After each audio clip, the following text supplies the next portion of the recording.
বাদুড়িয়ায় যা ঘটছে সেটাকে শুধু একটা নির্বাচনী লড়াই হিসেবে দেখলে কিন্তু পুরো ছবিটা বোঝা যাবে না। এটা আসলে ডেটার গভীরে গিয়ে এক পরিবর্তনের কাহিনীকে বোঝার চেষ্টা।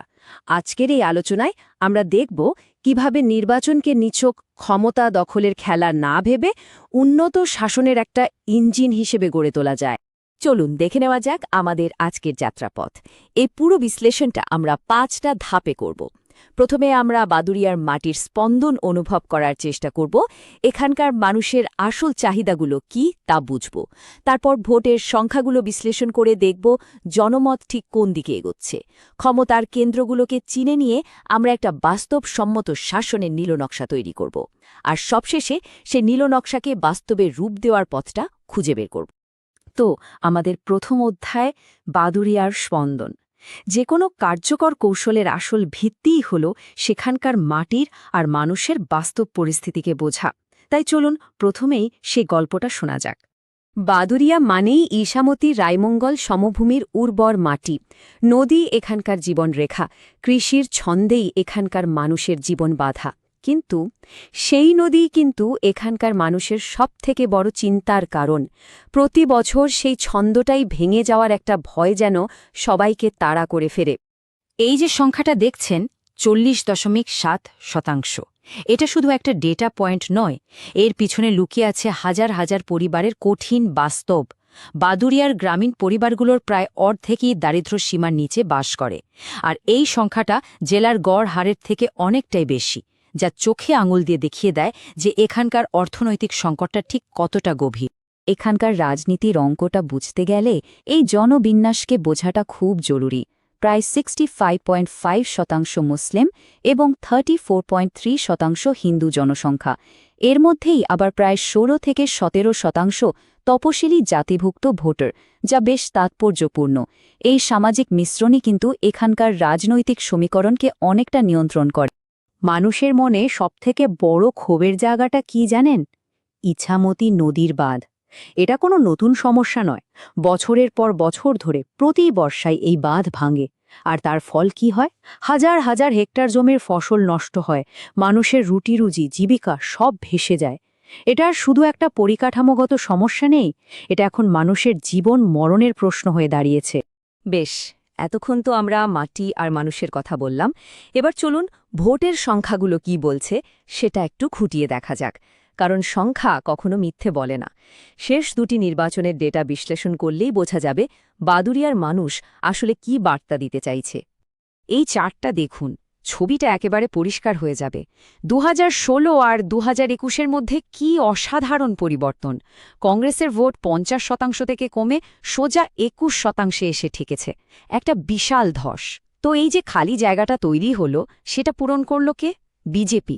তাদের ভোট প্রায় 16% পয়েন্ট বেড়ে 9 থেকে 25% পৌঁছেছে। তৃণমূল কংগ্রেস তাদের ভোট কিছুটা বাড়াতে পারলেও আসল খেলাটা কিন্তু হয়েছে বিরোধী পরিসরে। তো এই ডেটা থেকে আমরা ঠিক কি সিগন্যাল পাচ্ছি? মূলত 3টে। 1, বিরোধী পরিসরে একজন নতুন এবং বেশ শক্তিশালী খেলোয়াড় উঠে এসেছে। 2, উন্নয়নের যে প্রতিশ্রুতি দেওয়া হয়েছিল আর বাস্তবে যা হয়েছে তার মধ্যে একটা বিরাট ফারাক তৈরি হয়েছে, যা মানুষের মনে ক্ষোভ জমাচ্ছে। আর 3, কিছু ভোটার গোষ্ঠী তাদের পুরনো আনুগত্য ছেড়ে একটা নতুন বিকল্পের খোঁজে আছে বলে মনে হচ্ছে। এই যে আমরা উন্নয়নের ঘাটতির কথা বলছি, এর আসল মানেটা কি? এর মানে হল ভাঙ্গা রাস্তা, অপর্যাপ্ত স্বাস্থ্য পরিষেবা আর একটা তোলাবাজি সংস্কৃতি, যা সাধারণ মানুষের আস্থায় গভীর চির ধরিয়েছে। যখন সাধারণ সরকারি পরিষেবা পেতেও মানুষকে অন্যায্য মূল্য দিতে হয়, তখন স্বাভাবিকভাবেই শাসকের উপর থেকে বিশ্বাসটা চলে যায়। এই বিশ্লেষণটা করার আগে একটা কথা মনে রাখা দরকার। আমাদের সংবিধান প্রতিটি নাগরিককে মর্যাদা এবং দায়িত্বশীলভাবে মত প্রকাশের অধিকার দিয়েছে। আমাদের আলোচনাও সেই নীতির ওপর ভিত্তি করেই হবে। আমরা এখানে কোনো ব্যক্তির সমালোচনা করতে আসিনি। আমাদের লক্ষ্য হল সিস্টেমটাকে বোঝা, শাসক এবং প্রতিদ্বন্দ্বী উভয়ের ব্যবস্থার শক্তি এবং দুর্বলতাগুলো কি সেটা বিশ্লেষণ করা। শাসক দলের দিকে যদি তাকাই, তাদের শক্তি কোথায়? অবশ্যই তিনি দুবারের বিধায়ক, আর শাসক দলের ছত্রছায়া তো আছেই, কিন্তু দুর্বলতাগুলো বেশ স্পষ্ট। বারবার দলবদলের ইতিহাস একটা বিশ্বাসযোগ্যতার সংকট তৈরি করে। আর তার থেকেও বড় কথা হল বন্যা বা রাস্তার মতো এলাকার মৌলিক সমস্যাগুলোর সমাধানে তার ট্র্যাক রেকর্ড নিয়ে মানুষের মনে বড়সড় প্রশ্ন আছে। অন্যদিকে যিনি চ্যালেঞ্জার তার হাতে কিন্তু কয়েকটা খুব শক্তিশালী তাস রয়েছে। প্রথমত, একটা মজবুত তৃণমূল স্তরের ক্যাডার নেটওয়ার্ক। দ্বিতীয়ত, জাতীয়তাবাদী বার্তার সঙ্গে স্থানীয় সংস্কৃতিকে মিশিয়ে একটা নতুন ন্যারেটিভ তৈরি করার চেষ্টা। তৃতীয়ত, কেন্দ্রীয় সরকারের অর্থায়নে উন্নয়নের সুস্পষ্ট প্রতিশ্রুতি। আর সম্ভবত সবচেয়ে গুরুত্বপূর্ণ হল তাদের প্রার্থীর একটা শক্তিশালী লোকাল কোশেন্ট আছে, মানে তিনি এলাকার মানুষের কাছে অনেক বেশি পরিচিত এবং কাছের লোক। বেশ, সমস্যা তো অনেক চিহ্নিত করা হলো, কিন্তু সমাধানটা কোথায়? শুধু সমস্যা নিয়ে আলোচনা করে তো লাভ নেই, এখন আমরা সেই দিকেই এগোব। চলুন বাদুড়িয়ার জন্য একটা তথ্যভিত্তিক বাস্তবসম্মত শাসনের নীল নকশা বা ব্লুপ্রিন্ট দেখা যাক। আমাদের এই শাসনের নীলনকশাটা কিন্তু দাঁড়িয়ে আছে তিনটে খুব সহজ স্তম্ভের ওপর। আর এই তিনটে স্তম্ভ হল মানুষের তিনটে প্রধান সমস্যার সরাসরি উত্তর। ভাঙা বাঁধ আর খারাপ রাস্তার জবাবে সুরক্ষা ও সংযোগ, বেকারত্বের জবাবে স্থানীয় স্তরে কর্মসংস্থান, আর তোলাবাজি আর দুর্নীতির জবাবে প্রতিটি মানুষের কাছে সৎভাবে পরিষেবা পৌঁছে দেওয়া। এই টেবিলটা একটু ভালো করে দেখুন।